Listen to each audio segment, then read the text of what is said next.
If your wage hasn't been keeping up with inflation, you're not alone. I'm going to show you the data today, which has gone even beyond my expectations. We are looking at what has been going on over the past several years. It's pretty obvious. You print a lot of money, you create a lot of inflation, and you hurt the average person. You hurt the middle class, and this only gets worse as time goes on if they don't change their policies. So we're going to look at what's happening, and then I'm going to talk about what you, the individual, need to do, all of that and more. Let's begin. I wanted to show you what's happening with this first from Jamie Dimon.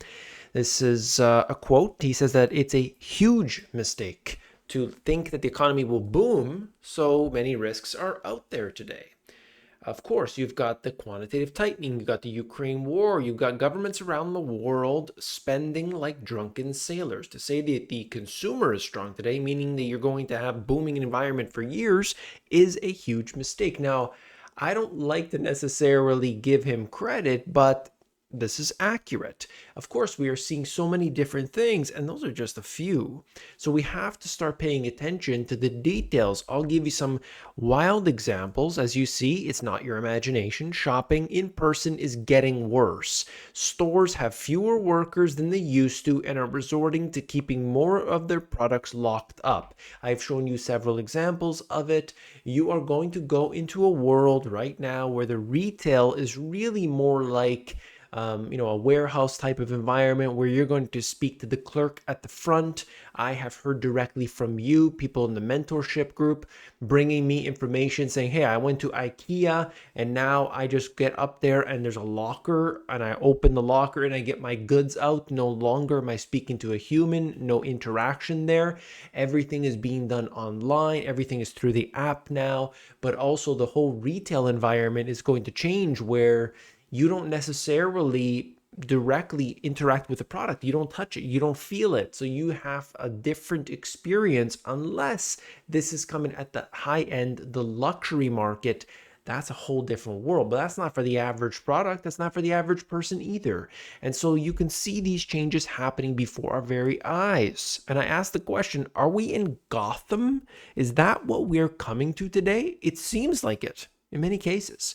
Now, this is where it went beyond my expectations. I knew debt was getting bad, but here we have it. Average American household now has $10,000 credit card debt. And it depends on how you look at it, household versus average credit card. The numbers are always changing. It depends what we're including based on a survey. Like there's so many different things. But anyway, we're looking at $10,000 for a household. It just shows us that ultimately you can't pay that back. 22 to 26%, depending on the measurements we're looking at. Are you going to be able to pay that back? That is a never-ending hole that's being dug.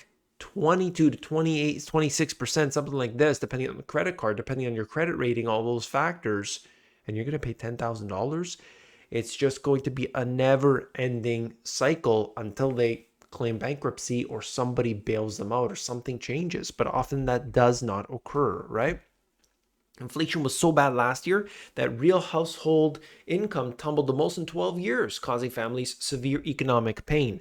These might be the circumstances for you, and you might be seeing this, but don't lose hope. I don't want to see that here on this channel. When we talk about these things, we just want to be ready and willing to take the truth, and that's what this is all about. But I've got some things that you need to watch out for at the end of each video. I do this, like the what can I do about it scenario, and that's what you need to focus on. Yes, we're getting the data, but what do we do about it? Hit that thumbs up if you are one of those who agree with me that we can't just sit back and say, nope, I'm not participating. No, we have to for our families. They need us right now. We are the ones who are informed. We're trying to be informed. We're trying to do our best. And they are just simply not going to be there to wake up. We got to be those people.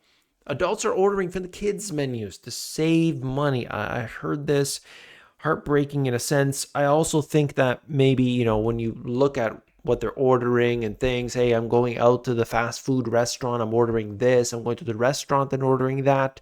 They talk about how fantastic it is to get a full meal for $7. If you are in dire straits, if you are in these, severe economic pain, you got to adjust things, okay? Maybe you want to eat at these places, but maybe just buying oatmeal and just sticking with that for a little while, save some money. Okay, and now I can have a balanced lifestyle. Sometimes you got to be hardcore about these things. It's just a matter of fact. You can't get those treats. You can't get those fun things in your life. Sometimes when we need to hunker down, when we need to do things, we've got to be extreme sometimes. And then we could see the benefits of that all later.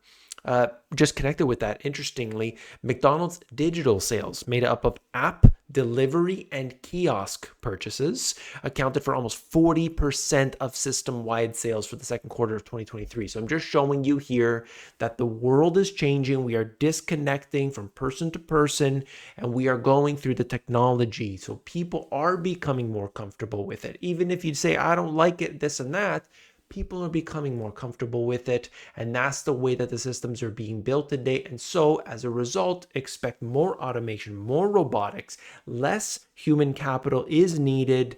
And looking at it, from the businesses, they can increase their profitability. So the more automation that they can use, that means the more profitability potentially that they can have. So you could look at that as an investor. You could look at it, and where you are as an individual. U.S. incomes fell for the third straight year, just showing us again, when we factor in inflation, guess what's happening? You're not alone in this. You're not alone, okay? A lot of people are in this circumstance today, but don't give up. Why more baby boomers are sliding into homelessness? This is just heartbreaking again, just showing us that many people are dealing with problems. They had this one. I just thought it was interesting. The U.S. states where childcare costs more than college tuition. I wanted to look at it in a different way to just highlight the fact that both of them are they're just accelerating so fast. Healthcare costs, and even in a place that has free healthcare, okay, like Canada, it's not necessarily free. You got to understand this. And a lot of times you can sidestep a lot of the extreme wait times by simply paying. And you do because everyone's got access. So you want an MRI, absolutely no problem. 6 months, 9 months. That's not really going to be okay if you've got a condition that requires an MRI. It's not for fun that you want the MRI. Do you want to wait the 6 months or 9 months, or do you want to pay $2,000, $2,500? Okay, I'll pay the money. So is it free? Yeah, but you got to wait in line. And then, of course, if you want particular drugs, if you want something, you're only allowed a certain allotment. If you want more than that for something, then you've got to pay for it. Anyway, the point is increased costs are everywhere. Who's making money? Big Pharma's making money. And of course, with these schools operate like hedge funds. Have you ever seen some of these? It's ridiculous. They're making more money than ever before. Your tuition goes up. They take that, they invest that capital, and they are profitable, so profitable. Not even about your tuition and your books and the teachers and all that. They're running it like a business. All right. Now we're going to talk about oil, because this is the inflation sensation that's taking place right now as I record this video. Of course, it's going to be different by the time you watch it, but you've got oil at approximately $90 a barrel. And the oil market hasn't felt the full impact of Saudi Arabia's cuts yet. They're suggesting that oil could go beyond $100 if its output remains low. And that's the question for you. Do you believe that oil is going to go beyond $100 a barrel? What do you think? I want to know what you think on that. Of course, why is this a concern? Because the potential to create a recession as a result of an increasing price in oil, like if it gets too high, it really constricts and it tightens the economy to a certain degree. It's not good when it was at negative. That creates problems. But of course, if it gets too high, there's this happy medium that often it's challenging to get at, because usually either one extreme or the other. Crime is up, poverty is up, and real wages are down. This is absolutely a bad recipe, and so that's the kind of overwhelming circumstance that we're dealing with. For a lot of people, they cannot handle this. They can't handle this, and so I ask you the question as well, what is the weakest link? Do you think it's going to be the stock bubble? Do you think it's going to be China? What is happening right now today? Because I'm seeing a lot of people that are stranded at this time.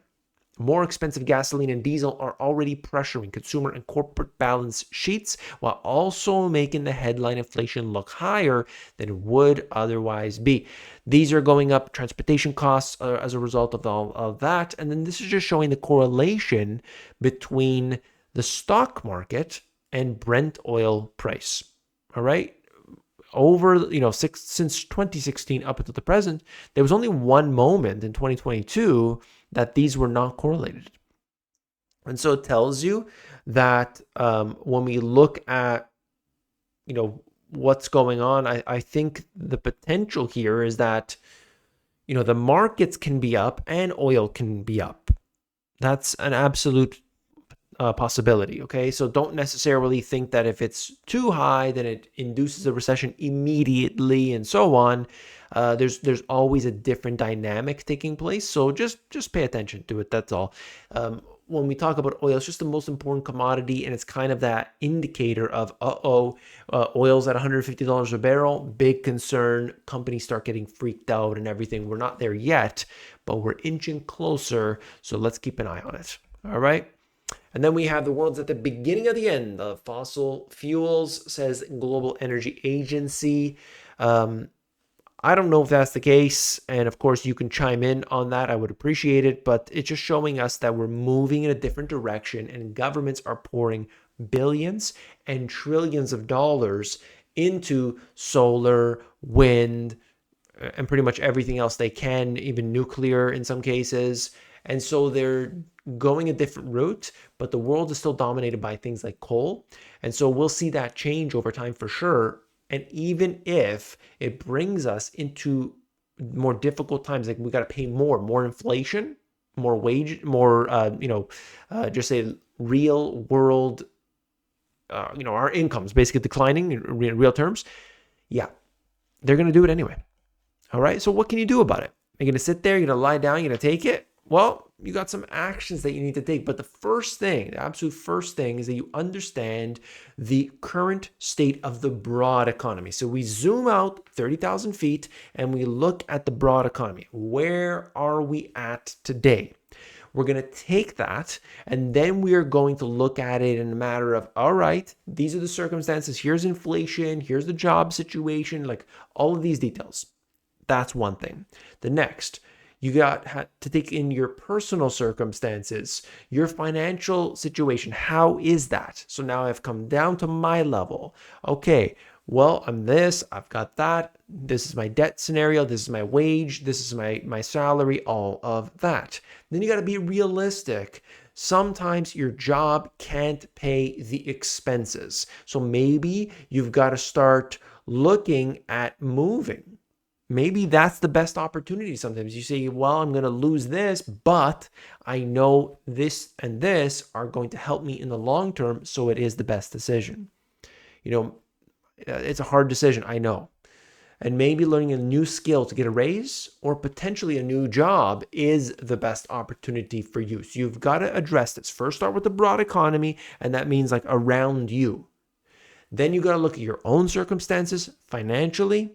And then you got to go into start saying, okay, what actions am I going to take? Am I going to learn a new skill? Am I going to start a side hustle? All of these details, all right? If you want to know more about that, that will be broken down in detail in Compass. But you can also look right here on Discord, and I've got lots of details. So you go to the left-hand side, and there's all these different things about what you can do. I would highly recommend checking that out. The link is in the description. And the comment of the day from Ship TJ, there's no economy without energy. There's no economic growth without cheap, easily extractable energy. And so as we see the price of oil going up, if natural gas is up, all these different things, they run the economy. And of course, if they're too expensive, that slows things down. So I want to thank you for being here today. I want to thank you for that comment. Every day, I appreciate what you have to say. That's it for today, and I hope to see you tomorrow. Take care.